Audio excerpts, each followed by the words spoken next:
পরকালে মহান আল্লাহ তাআলা বিচারের জন্য কবর থেকে উঠিয়ে সমস্ত প্রাণী, মানুষ, জিনদের হাসরের মাঠে দণ্ডায়মান করবেন।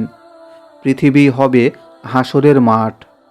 হাদিসের ভাষ্যমতে পৃথিবীর উপরিভাগে একটি চাদর রয়েছে, একে 500 ধরে টান দেওয়া হবে।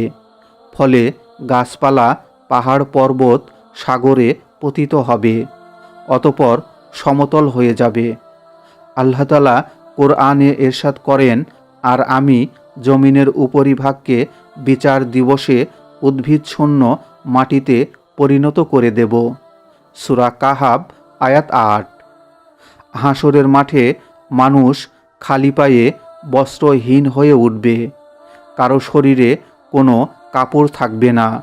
হযরত ইবনে আব্বাস রাদিয়াল্লাহু তাআলা আনহু থেকে বর্ণিত, নবী করিম সাল্লাল্লাহু আলাইহি ওয়াসাল্লাম বলেন, হে মানবমণ্ডলী, নিশ্চয় কিয়ামতের দিন নগ্নপদে বস্ত্রহীন ও খতনাবিহীন অবস্থায় হাসরের ময়দানে তোমাদের একত্র করা হবে এবং কিয়ামতের দিন সর্বপ্রথম কাপড় পরানো হবে হযরত ইব্রাহিম আলাইহিস সালামকে। বুখারী 6524। হাসরে সব নবীর উম্মত থেকে হিসাব নেওয়া হবে। সর্বপ্রথম হিসাব নেওয়া হবে উম্মতে মুহাম্মাদি থেকে। হাসরের ময়দানে বনি আদমকে 5টি প্রশ্নের সম্মুখীন হতে হবে। এই প্রশ্নগুলোর সদুত্তর যারা দিতে পারবে তারা আল্লাহর নৈকট্যপ্রাপ্ত বান্দাদের দলে শামিল হয়ে যাবে, আর যারা এর যথাযথ উত্তর দিতে অক্ষম হবে তারা অবিশ্বাসী কাফিরদের দলভুক্ত হয়ে যাবে। এ প্রসঙ্গে হযরত ইবনে মাসউদ রাদিয়াল্লাহু তাআলা আনহু রাসূলুল্লাহ সাল্লাল্লাহু আলাইহি ওয়াসাল্লাম এর নিকট হতে বর্ণনা করেন, তিনি বলেছেন, হাসরের দিন মানুষের পা এক বিন্দু নড়তে পারবে না যতক্ষণ পর্যন্ত তার নিকট এই 5টি বিষয়ে জিজ্ঞাসাবাদ করা না হবে। নাম্বার 1, নিজের জীবনকাল সে কোন কাজে অতিবাহিত করেছে। নাম্বার 2, যৌবনের শক্তি সামর্থ্য কোথায় ব্যয় করেছে। নাম্বার 3, ধন সম্পদ কোথা হতে উপার্জন করেছে।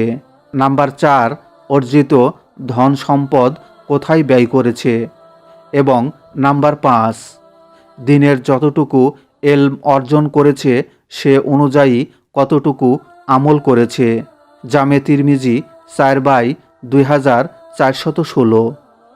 হাসরের দিন প্রত্যেকটা এবাদতের হিসাব নেওয়া হবে, আর এবাদতের মধ্যে সর্বপ্রথম হিসাব হবে নামাজের।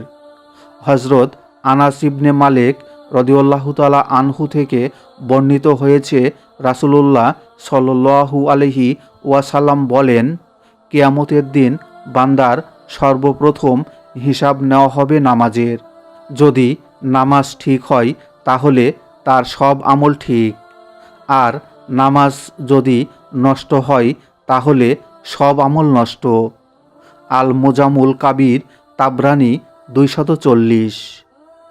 মানুষ পৃথিবীতে যেসব আমল করে মৃত্যুর পর সব কিছুর হিসাব হবে। হাসরের মাঠে হবে সেসব হিসাব এবং বিচার। পৃথিবীতে যে ভালো কাজ করবে হাসরে সে ভালো প্রতিদান পাবে, আর যে মন্দ কাজ করবে তার পরিণাম অত্যন্ত ভয়াবহ হবে। বান্দার ভালো মন্দ সব কাজ মিজানের পাল্লায় ওজন করা হবে। পবিত্র কুরআনে মহান আল্লাহ তাআলা বলেন, আমি কিয়ামতের দিন ন্যায় বিচারের দাঁড়িপাল্লা স্থাপন করব, সুতরাং কারো প্রতি জুলুম করা হবে না। যদি কোনো আমল সরিষার দানা পরিমাণও হয় আমি তাও উপস্থিত করব, আর হিসাব গ্রহণের জন্য আমি যথেষ্ট। সূরা আম্বিয়া আয়াত 47। আল্লাহ তাআলা আরও বলেন, অতএব যার পাল্লা ভারী হবে সে অনন্ত সুখের জীবনযাপন করবে, আর যার পাল্লা হালকা হবে তার ঠিকানা হবে হাবিয়া জাহান্নাম। সূরা কারিয়া আয়াত 6 হতে নয়।